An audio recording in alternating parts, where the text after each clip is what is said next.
Hello there, welcome to 365 Math. In this video, I'll be talking about trigonometry and in particular the Pythagoras Theorem. We consider the Pythagoras Theorem if we have a right-angled triangle. So in this case, I have a right-angled triangle shown right here.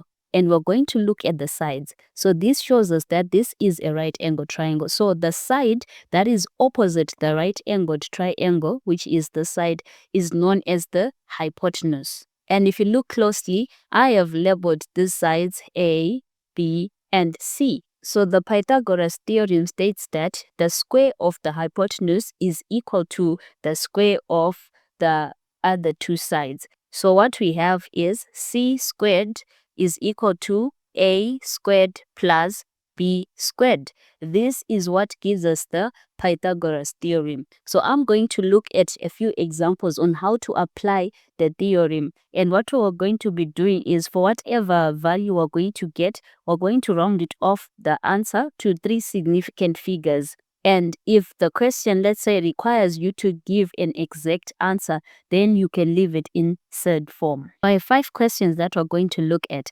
And in each question, we are going to be using the Pythagoras theorem. We can look at example number 1, whereby we have two sides given, that is 3 and 4. And what you want to find is the side labeled x. To find x from the Pythagoras theorem, that is x squared is equal to 3 squared plus 4 squared. Hence, we're going to have x squared is equal to 3 squared, that is 9, plus 4 squared, that is 16. So that is x squared is equal to 9 plus 16, that is 25. Hence, x is going to be the square root of 25. So let me just write it. That is the square root of 25.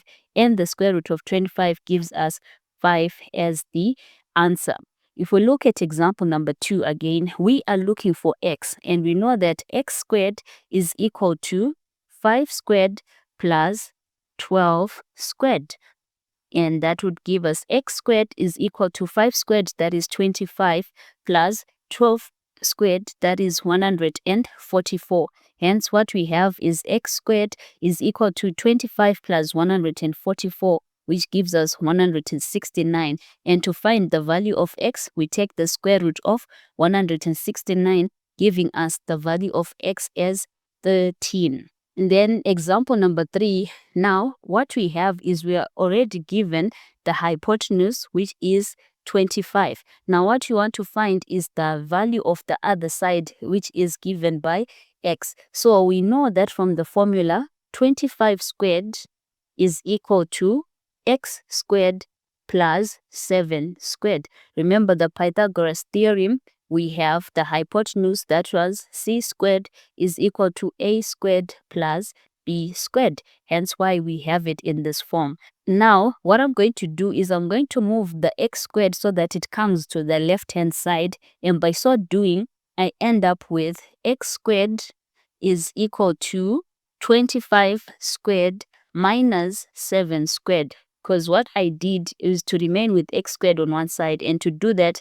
that means I have to move 7 squared on the other end. But I just put it in the opposite direction so that I have my x squared on the left hand side. So moving on, x squared is equal to 25 squared minus 7 squared. 25 squared is equal to 625 minus 7 squared, that is 49. So that was our x squared. So we have x squared is equal to 576. Hence, to find the value of x, we take the square root of 576, giving us x as 24. So our value of x, which is this side right here, would be 24.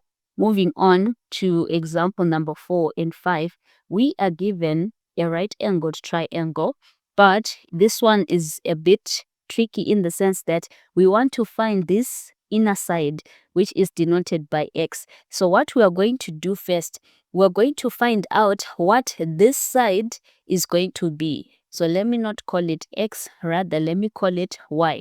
So to find y, I'll consider this larger triangle right here. That is the one we're going to use to find the value of, let me just call it y. And this length from this point to this point will be 4 plus 2, giving us 6. So we have 6 and 8 for this side. And for us to find y, then we're going to say 8 squared is equal to y squared plus 6 squared.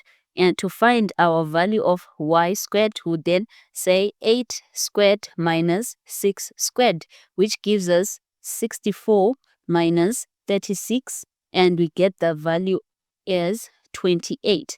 Now, to find the value of y, we take the root of 28, and knowing that 28 is not a perfect square, we can leave it as this because we want to work with exact values for now before we get the final value of x. Or you can just turn it to a set form, so that would give us 2 root 7. Now we have the value of y, and we want to find the value of x. So what we now have is the side y, we have 4, and now we want to find the value of x using that triangle. So to do that, we are going to continue and say x squared is equal to the value of y squared. Remember, it's what? 2 root 7. So this 2 root 7 squared plus this side here 4, which is 4 squared. Now 2 root 7 squared is going to give us the value of 28, because it's the same as saying the square root of 28 squared. That is going to give us 28 as the answer. So what we now have will be 28 plus 4 squared, that is 16. And adding the 2, we'll get our x squared equal to 44. But this is not the final answer that we want. What we want is the value of x, which is going to be the square root of 44. In the square root of 44, giving it an exact value, that will be in said form, we'll get our answer as 2 root 11. Or giving it in 3 significant figures, then our answer would be 6.63. That is the value of x. And lastly, looking at number 5, we have got a triangle which is divided, and by it being divided, we get a right angle for both triangles. So what we want to find is the value of x, which is this side right here.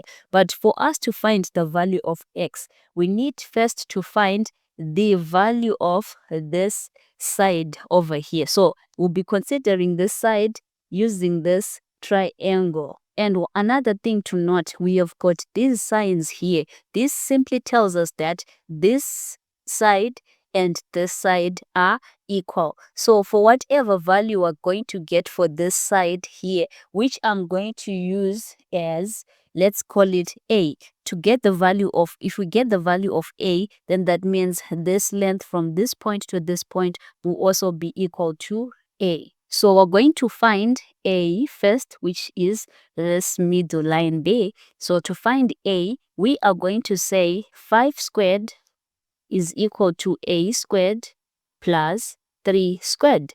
And to get a squared, we're going to say 5 squared minus 3 squared.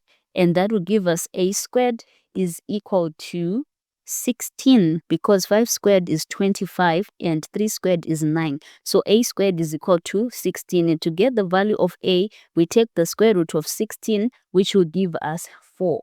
A is equal to 4. So this side is 4. And remember, this side and this side, they are equal. So this side again will be equal to 4. So now what we have is 4 and 4. And we want to find the value of x. And to consider this, we're going to take note of this triangle to find the value of x. X squared, now take note, x squared is our hypotenuse, because this is where the right angle is. So x squared is equal to 4 squared plus 4 squared. 4 squared is equal to 16, so that is 16 by 16, that is x squared. So 16 plus 16 will give us 32. So to find the value of x, we take the root of 32, and taking the square root of 32 in said form, we'll get 4 root 2, or giving the answer to 3 significant figures, we'll get our final answer as 5.66. So this is how you apply the Pythagoras theorem to find an unknown side having been given 2 other side. So there you have it. I hope you learned something. I'll see you in the next video. Please do not forget to hit the subscribe button and to like the video. That will motivate me to continue doing these videos. I'll see you in the next one.